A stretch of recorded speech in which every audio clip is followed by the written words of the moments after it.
అయ్యప్ప స్వామి జీవులన్నిటిలోనూ దేవుడున్నాడనే భావనతోనే జీవులన్నిటినీ స్వామి అని పిలవాలని అయ్యప్ప దీక్షలో నియమాన్ని విధించారు.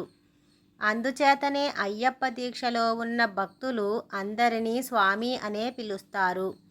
వేదములు, ఉపనిషత్తులు, భగవద్గీత, బ్రహ్మసూత్రాది అనేక శాస్త్రాలు వివరించిన విషయం ఏమిటంటే జీవులన్నిటిలోనూ దేవుడున్నాడని.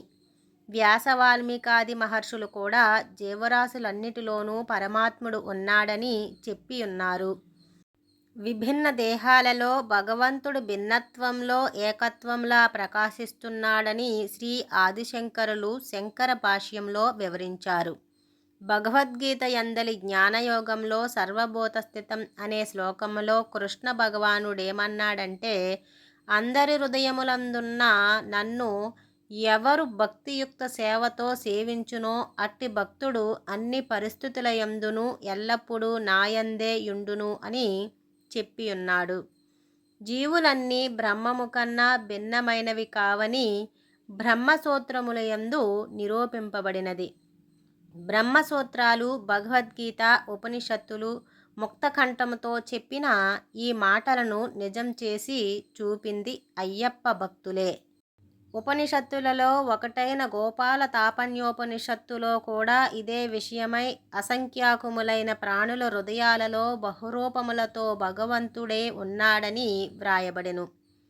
అన్నమాచార్యుడు కూడా అణువు మొదలు అఖిలాండము వరకు గల జీవరాశులన్నిటిలో ఉన్నది కూడా పరమాత్ముడేనని, బ్రహ్మమొకటే పరబ్రహ్మమొక్కటే అనే కీర్తనలో తెలియజేశాడు.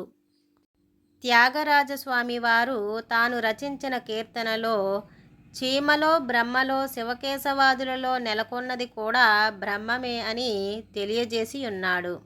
ఈ విధంగా భగవంతుడే జీవరాశులన్నిటిలోనూ ఉన్నాడనే భావంతోనే అయ్యప్ప దీక్షను తీసుకున్నవారు మనుషులందరినీ స్వామి అని పిలవడమేగాక పశువులను, పక్షులను, జంతువులను కూడా స్వామి అనే సంబోధిస్తారు. ఏ దేవాలయానికి వెళ్ళినా మన పేరు మారదు. అయ్యప్ప దీక్షలో మాత్రం మన పేరు చివర స్వామి చేరి మన పేరు మారుతుంది. ప్రతి పేరు చివర స్వామి అనే పదాన్ని చేర్చి పిలవడం అయ్యప్ప దీక్షా సంప్రదాయంలో ఒక గొప్ప విషయం. స్వామియే శరణం అయ్యప్ప అంటే ఏమిటి? స్వామియే శరణం అయ్యప్ప అన్న పదానికి గల అర్థాలను తెలుసుకుందాం. స్వామియే అంటే ఓ భగవంతుడా అని, శరణం అంటే రక్షించు అని, అయ్యప్ప అంటే తండ్రి అని. స్వామియే శరణం అయ్యప్ప అంటే ఓ భగవంతుడా రక్షించు తండ్రి అని అర్థం. భగవంతుడా నీవే నాకు దిక్కు అని మరో అర్థం. స్వామియే శరణం అయ్యప్ప అనేది ఏమిటి? స్వామియే శరణం అయ్యప్ప అన్నది తారక మంత్రం. తారక మంత్రం అంటే తరింపచేయగలుగునట్టి శక్తివంతమైనది అని అర్థం. స్వామియే శరణం అయ్యప్ప అనే తారక మంత్రం అలవాటైతే ఏం లాభం కలుగుతుంది? నియమనిష్టలతో క్రమం తప్పకుండా శబరీసుని సేవించే అయ్యప్ప భక్తులకు స్వామియే శరణం అయ్యప్ప అనే తారక మంత్రాన్ని మాట మాటకు పలకటం అలవాటైనప్పుడు ఆ భక్తుల హృదయాలలోని మాలిన్యాలన్నీ తొలగించబడతాయి. ఆ తరువాత అలజడి లేని శాంతచిత్తము ఏర్పడి భక్తి పార్వస్యం కలుగుతూ ఉంటుంది. అట్టి భక్తి పార్వస్యం కలిగిన ఆ భక్తుని చుట్టూ ఎన్ని ఆకర్షణలు ఉన్నప్పటికీ వానిచే ఆకర్షింపబడకుండా భక్తిలో నిమగ్నమయ్యే అదృష్టం ప్రాప్తిస్తుంది. ఈ దశలో అట్టి భక్తి బంధాన్ని భగవంతుడే సంరక్షించుకుంటాడు.